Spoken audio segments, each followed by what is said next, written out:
지난 시간에 저희들이 사유의 바탕, 우리들이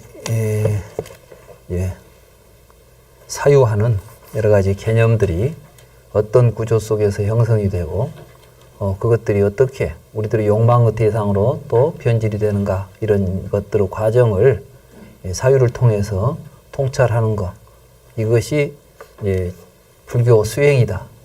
그러니까 불교 수행을 애매하게 깨달아서 성불하자, 뭘 깨닫는데 깨달아봐야 알겠지, 이런 식으로 접근해서는 안 되는 것입니다. 애매하게 접근하는 게 아니라 확실하게 알고 거기에 맞추어서 우리들의 생각을 만들어가고 우리들이 행동을 실천할 때 수행이 되는 것이지, 그냥 막연하게 해서는 안 되는 것이죠. 그래서 우리는 이제 불경을 읽어보면 불경 속에서는 그렇게 애매모호한 이야기를 하고 있지 않다는 것을 알 수 있습니다. 그 첫 번째 증거가 뭐냐면, 항상 부처님의 모든 설법은 안이비설신위에서 시작한다는 거예요. 보고 듣고 냄새 맡고 맛보고 만지고 생각하는 데서 우리의 모든 삶이 출발합니다. 그렇지 않습니까? 산다는 게 뭐예요? 눈으로 보고 귀로 듣고 냄새 맡고 맛보고 만진 것들을 상대로 해서 어떤 생각을 일으켜가지고 살고 있지 않습니까? 그 구조가 어떻게 형성되었는가를 분명히 알아야만 그게 우리에게 고통을 일으키는 구조로 작동할 때는 그 고통이 일어나지 않도록 만들어내야 되고, 우리에게 거기서 행복과 즐거움이 생긴다면 그 행복과 즐거움이 생기는 길을 거기서 찾아야 될 거 아니겠어요? 그렇지, 이것이 우리 얼굴에 붙어있는 눈, 귀, 코 이런 이야기 하고 있는 게 아니에요. 이 눈, 귀, 코 이런 이야기야 이걸 왜 부처님이 그렇게 열심히 말씀하시겠어요? 그래서 이제 우리들이 왜 서로 다투고 사는가? 다투고 사는 데는 잘못된 사유를 하고 있기 때문이다. 잘못된 사유를 통해서 헛된 망상들을 만들어가지고 그 망상 속에 사로잡혀 사니까 고통이 일어나고 있지 않느냐? 이런 망상을 제거하고 실상 있는 그대로를 바로 보고 살면 우리에게 고통이 일어날 리가 없다. 그래서 고음열을 이제 여실직연에 대한 올바른 깨달음으로 부처님은 말씀하신 것입니다. 이번에 살펴볼 경은 이제 톱의 비유경인데,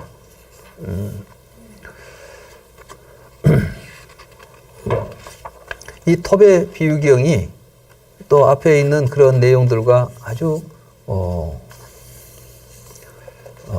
맞닿아 있습니다.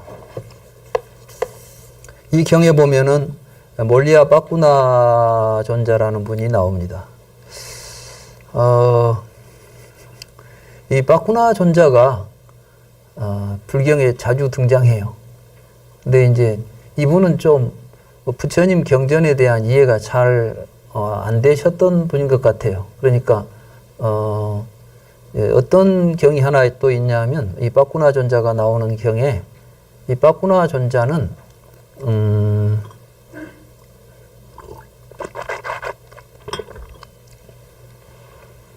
부처님께서 4가지 음식이 있다 이렇게 설법하니까 누가 먹습니까? 이렇게 이제 묻죠. 우리가 이제 중생들을 길러내고 중생이 자라나도록 하고 중생을 유지시키고 있는 4가지 음식이 있다. 단식, 촉식, 의사식, 식식이 있다. 그러니까 누가 먹습니까? 이렇게 물으니까 부처님께서 나는 누가 먹는다고 말하지 않았다. 다만 음식이 있다고 이야기했다. 그러면 그 음식은 어떻게 해서 나타나고 어떻게 하면 사라집니까? 이렇게 물어야지. 갑자기 누가 먹냐고 묻는 것은 정당한 질문이 아니다. 이런 식의 이제 대화를 합니다. 근데 사실은 거기에서 우리는 바쿠나 존자를 통해서 우리들이 바쿠나 같은 입장이 있구나라는 것을 깨닫게 돼요. 우리는 마치 내가 밥을 먹고 내가 자라나고 있는 것처럼 생각하시지 않아요. 근데 내가 성장한데, 그러니까 우리는 항상 어떤 삶에 있어서 그 삶의 주어 역할을 하는 명사가 있고 그 명사에 해당하는 존재가 있다는 생각을 하는 거 아니겠습니까? 그죠? 내가 태어났다 이렇게 말하잖아요. 먹는 것도 내가 먹는다 이렇게 말해야 되고, 그래서 누가 먹습니까? 이렇게 물으니까 부처님께서는 내가 언제 누가 먹는다고 했니? 그냥 음식이, 이런 음식이 있어. 이런 음식 때문에 중생들이 계속해서 중생의 상태를 유지한다고 이야기했다면, 중생의 상태를 멈추게 하려면은 누가 먹냐고 문제가 아니라 그런 음식들은 어떻게 해서 생기고 어떻게 하면 그런 음식들을 없앨 수 있습니까? 이렇게 물어야 될 거 아니냐? 이제 이런 류의 질문이 오가는 것이죠. 우리가 지금 불교를 공부할 때 부처님께서는 이러이러한 조건으로 인해서 이런 것들이 나타나느니라 라고 말했으면 그 조건은 도대체 어떻게 해서 생성되고 어떻게 하면 소멸할까요? 이런 이제 관심을 이런 식으로 우리가 추구해야 되는데, 그 누굽니까 그놈이 하고 자꾸 이제 어떤 우리의 질문이 항상 누구 찾기란 말이죠. what 또는 who 이런 질문들을 하는 거죠. 부처님은 how를 항상 이야기해요. 영어식으로 말하자면 우리는 어떻게 해야 행복하게 될까? 그러니까 누가 행복해지는 것이죠? 막 이렇게 묻는 거죠. 여기서 지금 우리들에게 행복은 행복한 사람이 있어가지고 행복해진다거나 이런 게 아니라 우리의 삶을 행복으로 만들어가는 조건이 있고, 누구나 할 것 없어요. 이거는 누구에게나 보편적 현상입니다. 예, 우리가 음식을 먹으면 살이 찌는 것은 누구라고 해서 살이 찌고 누구라고 해서 살이 안 찌는 게 아니잖아요. 이 불교의 어떤 연기적 구조 속에서 세상을 보는 안목을 가져야 되는데, 그렇지 못한 사람, 그렇지 못하고 있는 입장을 항상 대변했던 분이 이 파쿠나 존자인데, 여기서도 역시나 이제 그래서 이런 일이 벌어집니다. 이 파쿠나 존자는 비구니들과 적절하지 않게 함께 어울려 지냈습니다. 이 말은 무엇이냐면은 부처님 당시에 비구니 교단이 있었는데, 비구니 교단은 항상 비구 스님들이 있는 곳에서 멀지 않은 곳에 있으면서 비구 스님들의 보호 아래서 교단이 유지됐어요.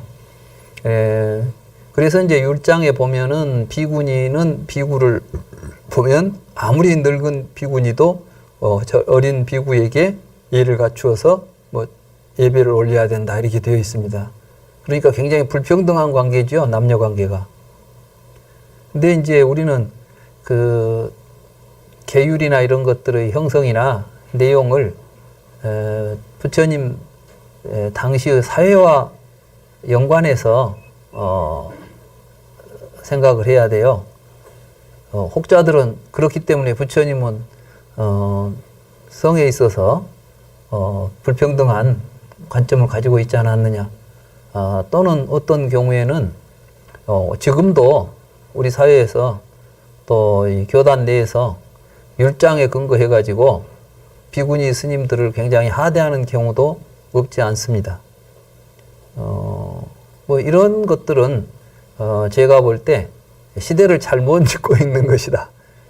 인도 당시에서 이 남녀의 차별이라는 것은 지금도 인도에서는 여성들의 그 인권이라는 것이나 이런 게 제대로 잘 갖춰지지도 않습니다. 지금도 뭐라 할까요? 명예살인이라는 게 뭐냐면 집안의 명예를 괴롭혔다 해가지고 사람을 죽이는 거예요. 자기 집안 사람을. 근데 그 경우가 뭐냐면 이제 여자가 부모 말을 안 듣고 다른 남자하고 만난다 뭐 이렇게 하면은 이제 자기 자식을 죽여요, 그냥. 가문을 더럽혔다고. 이런 것들이 현실적으로도 지금 행행하고 있는 인도 사회의 부처님 당시는 오직 했겠어요. 그러한 상황 속에서 사실은 수행자로서 비구니 교단을 만들어서 운영했다는 것은 그 상황에서 본다면 그야말로 급진적인 그런 판단이었다. 그런 행동을 부처님이 그런 일을 할 수 있었던 것은 근본적으로 부처님은 모든 생명, 만 생명의 평등을 이야기하신 분인데 그 여성의 신분을, 여성을 비하할 이유도 없고 차별할 이유도 없었다. 저는 이렇게 봅니다. 그런 의미에서 이제 그런데 아무튼 그때 이제 여자들만 있으면 이건 완전히 첫째는 보호자가 없잖아요. 출가해버리면. 그래서 부처님도 뭐냐면 보호자가 있는 여자를 계율 가운데 그런 표현들이 많이 나와요. 보호자가 있는 여자를 건들지 말라는 이야기를 해요. 여자를 이야기할 때. 그게 그 말은 뭐냐면 말하자면 보호자 없는 여자들은 거의 뭐 사람 취급을 안 했다네. 아무나 피해를 입혀도 보호자가 없으니까 누구도 그걸 대변해 주거나 옹호해 줄 사람이 없는 처지가 이제 되었다고 말할 수 있겠죠. 근데 출가해가지고 이제 집으로부터 집안을 나와본 사람들 아니에요. 그러니까 어떤 가문의 보호도 받지 못하고 아무데도 보호를 받지 못하는 입장이 알고 보면 그 사회에서 가장 취약한 사회적 그 위치에 이제 있는 게 비구니 교단이라고 말할 수가 있어요. 그렇기 때문에 그 비구니 교단의 수호자로서 비구들이 역할을 해야 된다는 것이었지 비구가 높은 지위를 차지한다는 것이 아니었을 것이고 또 그렇기 때문에 그러한 그 보호자적인 입장에 있는 교단에 대해서 비구니들은 감사와 존경의 표시를 해야 된다는 것이었지 그것이 신분의 어떤 차이를 이야기하지는 않았을 것이다. 나는 이제 이렇게 이해를 합니다. 근데 아무튼 이제 그런 관계가 있기 때문에 어느 정도 그 대신 또 비구들이 비구니에 대해서 가까이 있다고 해서 함부로 막 아무 때나 가가지고 만나고 놀고 이럴 수는 없잖아요. 그래서 율장에 이제 적절하게 비구니들에게 비구가 해야 될 도리가 있었던 것이에요. 근데 그걸 이제 벗어나서 너무 친하게 지낸 거야. 그래가지고 막 비구니들하고 같이 잘 어울리고 지내면서 누가 비구니들이 좀 잘못했다는 이야기를 하면 막 나서가지고 왜 비구니들 욕을 하냐고 화를 내고 불쾌하고 언쟁을 벌리고 뭐 또 비구니들은 또 그러니까 또 비구니들 나름대로 또 뭐 빠꾸나 존자에 대해서 또 뭐 이야기하면 막 이게 이제 사람들이 서로 그러잖아요. 이제 이렇게 서로 이제 편이 갈라지고 서로 이런 이제 관계가 됐던가 봐요. 그래서 부처님이 결국 그러니까 이건 뭐예요 지금 다투지 말라고 하는데 지금 뭔가 다툼이 일어나는 구조를 이야기하는 겁니다. 그래서 불러가지고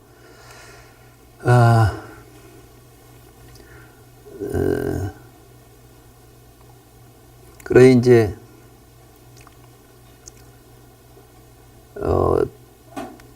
출가한 선남자가 그런 식으로 살면 안 된다. 그러면서 이제 우리는 어떤 식으로 살아야 할까 하는 이야기를 하죠. 그래서 여기 보면은 여기 145쪽에 보면 바꾸나여 그렇습니다. 세존이시여 다음에 바꾸나여 그대가 비구니들과 적절하지 않게 함께 어울려 지내는 것은 신념을 가지고 집을 버리고 출가한 선남자인 그대에게 적합하지 않다. 바꾸나여 그러므로 어떤 사람이 그대의 면전에서 그 비구니들의 허물을 이야기하더라도 바꾸나여 거기에서 그대는 세속적인 욕망이나 세속적인 생각을 버려야 한다. 거기에서 그대는 결코 나의 마음이 변하지 않도록 하리라. 나는 사악한 말을 하지 않으리라. 나는 성내지 않고 자애로운 마음으로 연민하며 살아가리라 라고 공부해야 한다. 바꾸나요. 그대는 이와 같이 공부해야 한다. 그래서 이제 이런 쭉 우리가 어떻게 살아가야 할 것인가에 대한 이야기를 하는데 아마 우리가 지계 바로문 있죠. 하루 한 번씩 있는 지계 바로문에도 그 이야기가 나오죠. 이 경하고 또 이런 이야기가 또 다른 경이 하나 나오죠. 아마 이 마지막 니까야에 보다 구체적으로 나오는 경이 있습니다. 그래서 우리가 이제 거기 보면은 좀 너무 과하다 싶은 이야기도 있죠. 뭐 그 말이 진실이거나 진실하지 않거나 그 사람이 정말 진실한 이야기를 하든 거짓말을 하든 그 상대방이 하는 어떤 이야기에도 우리는 마음이 흔들려서는 안 된다. 그것에 의해서 영향을 받아서는 안 된다. 이런 이야기를 하죠. 제가 전 시간에 말씀드렸죠. 불교 수행에 있어서 가장 중요한 목적은 어떠한 말에도 우리가 어떤 상황에도 우리의 마음이 흔들리지 않고 우리의 마음이 항상 고요한 마음을 유지하도록 하는 거. 이런 이야기들을 이제 하는 겁니다. 그래서,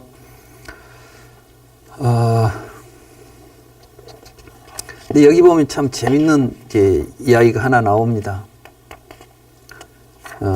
깔리라고 하는 하녀하고, 위대이까라고 하는 그 어떤 귀부인 이야기가 나오는데, 거기 보면 이제, 위대이까는 사람이 정이 넘치고 아주 정숙하고 온화하고 겸손하고 훌륭한 부인이다. 이렇게 이제 소문이 났는데, 이제 하녀가 정말 우리 주인이 그런 사람일까? 하고 한번 시험을 해보려고 이제 일부러 화를 돋구죠. 하녀들은 먼저 일어나가지고 일을 해야 되는데 해가 중천에 뜰 때까지 누워 있습니다. 그러니까 주인이, 야, 너 왜 이렇게 늦잠을 자니? 그러니까, 좀 늦잠 자면 어때서요? 그러니까 하녀 일을 안 한다고 하니까 잘못했다고 빌어도 시원찮은데 대들면서, 내가 좀 늦잠 자면 못 잔다고 이런 식으로 이제 대드니까 화가 날 거 아니에요. 그래서 꾸짖어 놨더니 그 다음날은 한술 더 뜨는 거야. 그래서 이제 처음에는 이 욕설을 하다가 뒤에 가서는 이제 주먹으로 치고 해가지고 이제 폭력까지 휘두르게 되니까. 그리고 우리는 이제 이 내용이 굉장히 중요한 거예요. 우리는 수행을 하면서 뭘 참는다고 하지만은 뒤에 가다 참다 못 참으면 이제는 그러니까 이 불교 수행은 그렇게 참으면서 억지로 하는 게 아니라는 거예요. 불교 수행은 그냥 한번 참자. 근데 이게 참다가 병되고 뒤에 가면 폭발하면 더 큰일이 벌어지고, 그래서 불교 공부하시는 분들은 참는 공부를 하는 게 아니라 올바로 실상을 보고 스스로 그 마음에서 어떤 행동들이 참는 행동이 아니라 자기의 판단에 의해서 자기가 그것을 그렇게 결정하고 만족하고 그것을 언제든지 행할 수 있는 이제 행동을 하는 것이죠. 그래서 여기 이제 여기 부처님께서는 이렇게 말씀하십니다. 148쪽에 비구들이여 실로 이와 같이 어떤 비구는 148쪽 아래에서 셋째 줄입니다. 불쾌한 말을 듣지 않을 때는 매우 온화하고 겸손하고 정숙하다오. 비구들이여 그렇지만 불쾌한 말을 들어도 비구는 온화하고 겸손하고 정숙하다는 말을 들어야 한다오. 그러니까 이 수행자들은 비난을 할 때나 비난을 받을 때나 비난을 받지 않을 때나 항상 온화하고 정숙하고 겸손한 행동을 해야 된다. 우리 불교 공부하시는 분들은 언제나 그렇게 해야 됩니다. 혹시 이제 집에서 가정생활 하시면서도 서로 칭찬하고 좋은 말 할 때야 다 좋지요. 근데 조금 싫은 말만 하면 이제 그때부터는 막 열이 받치지 않아요. 그지요? 내가 보니까 가족 간에 더 심한 것 같더라고. 남들은 어차피 남이니까 그러려니 하는데 이제 가족이 그러면 더 서운한 거야. 맞죠? 근데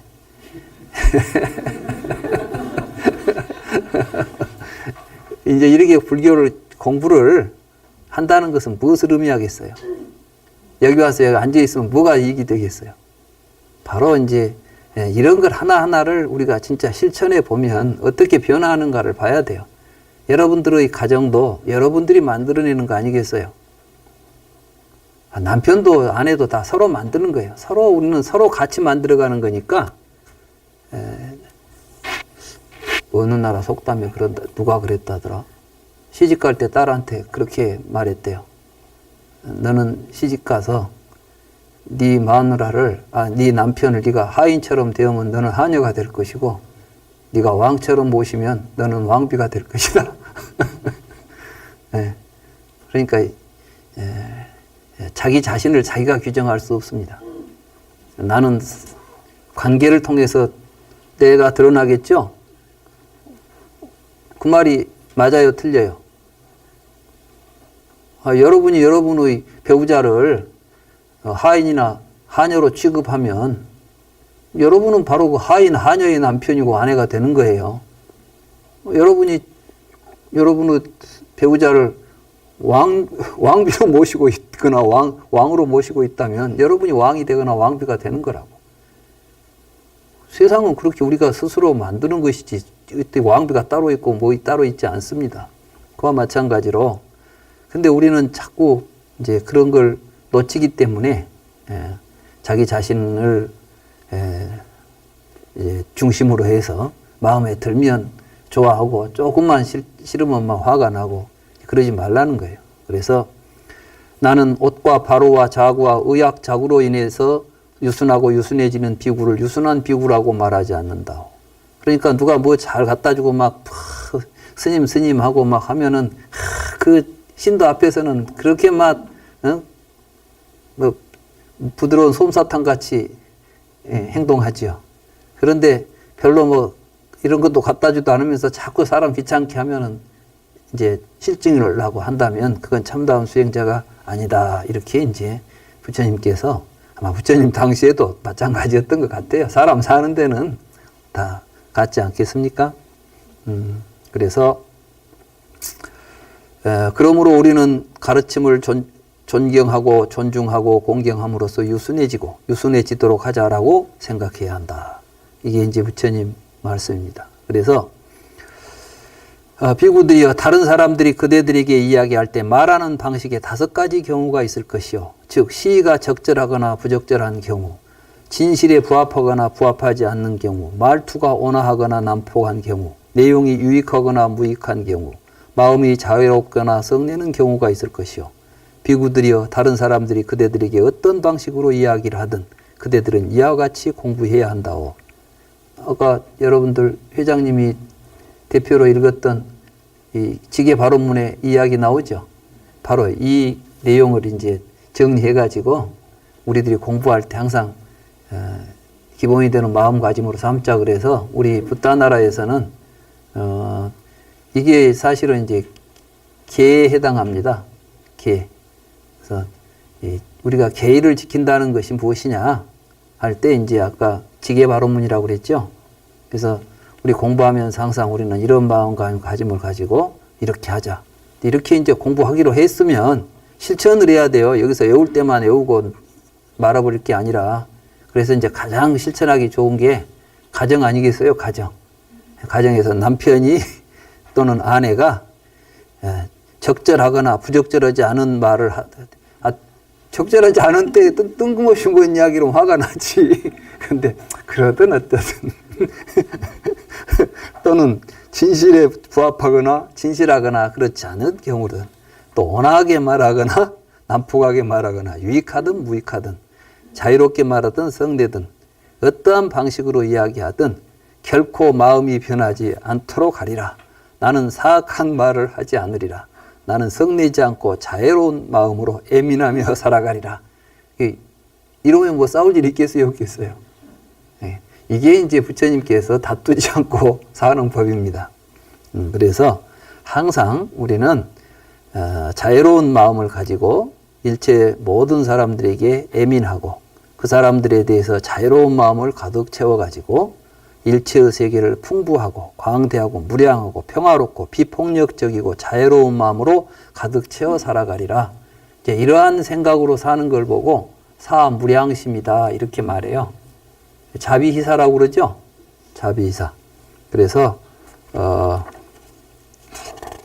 여기 비유에 보면 어느 정도 참아야 되느냐, 어디까지 참아야 되냐 이제 이 이야기가 끝까지 참아라는 이야기를 하는 겁니다. 그 이야기가 151쪽에 나옵니다. 거기 보면 밑에서 셋째 줄 있죠. 151쪽에 비구들이여 양쪽에 손잡이가 있는 톱으로. 여러분들 그 큰 나무를 잘 때 보면 양쪽에서 두 사람이 이렇게 하잖아요. 그런 큰 톱을 가지고 비열한 도적들이 사지를 차례로 잘라낸다고 할지라도 거기에서 마음이 타락한다면 그는 나의 가르침을 따르는 사람이 아니요. 그러니까 불교를 공부하고 부처님 법을 따르는 사람은 상대방이 톱으로 내 사지를 잘라내도 거기다 대고 악심을 일으키지 마라. 얼마나 참 그럴 수 있을까요? 근데 사실 이렇게 되면 싸울 일이 없죠. 그리고 이제 사실 이 정도가 되면 상대방이 손을 들어요. 그래 이제 그 가리왕 이야기가 여기하고 연결되어 있는 거예요. 우리가 그 가리왕 이야기는 사실은 이제 초기 경전에 나온 이야기가 아니라 이 경전이 인욕바라미를 이야기하는 부처님 이제 전생담들 자타카라고 하는 뒤에 문헌들이 부처님 열반하신 뒤에 만들어집니다. 그래서 시기적으로 부처님 열반한 뒤에 부처님의 전생에 이랬다 저랬다 하는 이야기가 나오죠. 이 부처님 당시에는 전생담 이야기들이 거의 없어요. 근데 이제 부처님 열반하신 뒤에 전생담으로서 많은 인도의 설화들이나 이런 것들이 이제 불교적인 교리로 다시 재해석돼 가지고 재구성되면서 나타나는데 그 가운데 하나가 육도집경이라는 경이 나옵니다. 대승에 관계되는 이제 대승적인 자타카죠. 근데 여기에서 나타나는 게 인욕바라미를 부처님이 수행하실 때 전생에 부처님은 가리왕이라는 왕을 만나가지고 가리왕이 사지를 칼로 잘라냈지만 원하는 마음을 일으키지 않았다. 그렇게 인욕을 수행해가지고 깨달음을 얻었다. 뭐 이런 이야기가 있죠. 그리고 더욱 이제 그 이야기하고 연결해서 나오는 게 바로 금강경에 보면은 이제 가리왕이 내 몸을 갈갈이 찢어 발길 때 내가 만약에 나에게 아상, 인상, 중생상, 수자상이 있었다면 내가 어떻게 그때 내 마음을 조복받을 수 있었겠느냐. 그래서 모든 수행에 있어서 이제 아상을 버리고 자기가 있다고 하는 헛된 망상에서 벗어날 때 이런 수행이 완성된다 이런 이야기를 하고 있죠. 아무튼 비열한 도적들이 사지를 차례로 잘라낸다 할지라도 내 마음이 타락해서는 안 된다 이런 이야기입니다. 그래서 거기에서 이렇게 공부해야 한다고. 결코 마음이 변하지 않도록 하리라. 나는 사악한 말을 하지 않으리라. 나는 성내지 않고 자애로운 마음으로 연민하며 살아가리라. 자, 이렇게 부처님께서 말씀하셨으니까 우리 다 같이 합장하고 부처님께서 하신 말씀을 결코 마음이 변하지 않도록 하리라. 여기부터 같이 합송으로 다짐을 해보도록 합시다. 합장하시고 따라서 같이 읽겠습니다. 결코 마음이 변하지 않도록 하리라. 나는 사악한 말을 하지 않으리라. 나는 성내지 않고 자애로운 마음으로 연민하며 살아가리라. 나는 그 사람에 대하여 자애로운 마음을 가득 채워 살아가리라. 그리고 이 일을 계기로 하여 일체의 세계를 풍부하고 광대하고 무량한 평화롭고 비폭력적인 자애로운 마음으로 가득 채워 살아가리라. 예, 그렇습니다. 우리가 이렇게 하는 것은 우리가 살고 있는 이 세계가 모두가 다 같이 풍부하고 또 광대하고 무량한, 그러니까 평화가 가득 찬 비폭력적인, 그래서 자애로운 마음이 가득 찬 세상을 만들어가는 것, 이게 이제 불교를 공부하는 우리들이 해야 할 일이다. 결국 다투지 않고 사는 세상, 모든 사람들이 서로 자애롭게 서로 보듬고 살아가는 세상. 우리 붓다 나라가 저는 그래서 이제 우리 붓다 나라를 불교 신행 공동체다 이렇게 이름을 붙였어요. 다시 말해서 이 부처님의 가르침을 통해서 부처님의 가르침을 믿고 실천하면서 이러한 공동체, 자애롭고 무량한 평화가 가득 찬 세상을 함께 만들어가는 이러한 공부 모임이 되었으면 좋겠다. 그래서 붓다 나라의 취지가 바로 여기에 있습니다. 비구들이여, 그대들은 이 톱의 비유 가르침을 끊임없이 반복해서 생각하시오. 비구들이여, 그대들은 이 말하는 방식에서 작든 크든 그대들의 동의가 동의할 수 없는 것을 보았는가. 그러니까 이제 상대방이 나에게 뭔 말하더라도 나는 이렇게 말하 이렇게 있었죠. 여기에서 그렇게 동의할 수 없는 것이 있느냐 이렇게 이제 물어본 거 아니에요. 그러니까 비구들이 아닙니다. 없습니다. 그대로 행하겠습니다 하는 이야기죠. 그래서 그대들은 이 토부 비유 가르침을 끊임없이 반복해서 생각하시오. 그것은 그대들에게 오래도록 이익이 되고 행복이 될 것이요. 그렇습니다. 이 톱의 비유를 항상 생각하시면서 혹시 마음에 거리낀 일이 있으면 톱으로 내 몸을 잘라도 내가 참아낼 텐데 이 정도 이야기쯤이야. 그렇게 생각하시면 별로 어려운 일이 없겠죠. 예. 예. 부디 이런 부처님의 가르침이 허언이 아니라 여러분들의 삶 속에서 실천될 수 있는 진실한 말씀이 되기를 기대에 맞이했습니다. 시간이 많이 돼서 오늘 강의는 여기서 마치도록 하겠습니다.